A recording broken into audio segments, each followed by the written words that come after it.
Hello, welcome to win channel. பிள்ளைகளா, எல்லாருக்கும் பரீட்சை முடிஞ்சு லீவ் விட்டாச்சா? எல்லாரும் ரொம்ப ஜாலியாக இருக்கீங்களா? இன்னைக்கு நாம மாம்பழத்தோட கதை பாட்டை தான் பாட போகிறோம். மலையடி வாரத்தில் ஒரு மாமரம் இருந்தது. அதன் உச்சியில் ஒரு மாம்பழம் பழுத்து தொங்கியது. அதை பார்க்க எல்லாருக்கும் ஆசை. ரொம்ப இதாக ஊர்க்காரங்களாம் சுற்றி சுற்றி வந்து பார்த்துட்டே இருந்தாங்களாம். ஒரு நாள் காற்று வேகமாக வீசிச்சான். மாம்பழம் கீழே விழுந்துதான். அதற்கு அளவில்லாத மகிழ்ச்சி. மாம்பழம் ஊரை சுற்றி பார்க்க புறப்பட்டது. ஊரில் சிறுவர்கள் விளையாடி கொண்டிருந்தனர். சிலர் அதை பார்த்தனர்.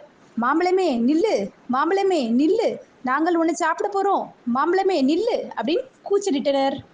மாம்பழம் சிரிச்சுது. மாய மாம்பழம் நான் தானே, மலையில் இருந்து வந்தேனே, என்னை பிடிக்க முடியாதே, எட்டி நீங்கள் செல்வீரே என்று பாடிக்கொண்டே சென்றது. மாம்பழமும் வேகமா உருண்டு ஓடிக்கிட்டே இருந்துச்சு. சிறுவர்களும் அதை துரத்திக்கிட்டே ஓடினாங்க. மாம்பழம் அருகில் இருந்த தோட்டத்துக்குள்ள பூந்துச்சு. அங்கிருந்து சிறுமியர் மாம்பழமே நில்லு, மாம்பழமே நில்லு, நாங்கள் உன்னை சாப்பிட போகிறோம் என்று கத்தினர்.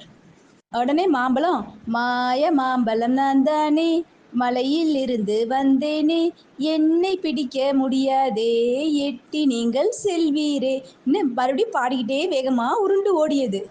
சிறுவரும் சிறுமியரும் அதை துரத்தி பிடிக்க வேகமா ஓடினாங்க. ஆனா யாராலையும் அந்த மாம்பழத்தை பிடிக்க முடியல. மாம்பழம் வெகு தூரம் ஓடிட்டே இருந்தது. அதற்கு களைப்பா இருந்துச்சு. உடனே ஒரு புதர் அருகே படுத்து தூங்கிருச்சு மாம்பழம். மாம்பழம் தூங்கிக்கிட்டே இருக்கும்போது மழை பெருசா பெஞ்சிருச்சு. மாம்பழத்தை மண்ணு மூடிருச்சு.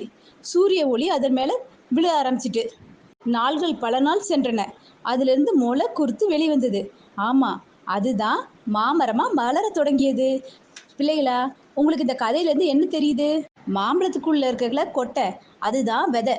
அந்த விதைய மண்ணில் போட்டு மூடி வச்சா கொஞ்ச நாள்லே அது மறுபடியும் மரமா நமக்கு பலன் தர ஆரம்பிச்சிரும். அந்த மரத்துல இருந்து நிறைய மாம்பழம் நம்ம பறிச்சு திங்கலாம். பிள்ளைகளா, இந்த மாம்பழ கதை பிடிச்சிருந்தா லைக் பண்ணுங்க, ஷேர் பண்ணுங்க, சப்ஸ்கிரைப் பண்ணுங்க. இந்த லீவ்ல தினமும் ஒரு பாட்டும் கதையும் சொல்லிக்கிட்டே விளையாடலாம், ஜாலியாக விளையாடலாம். தேங்க்யூ.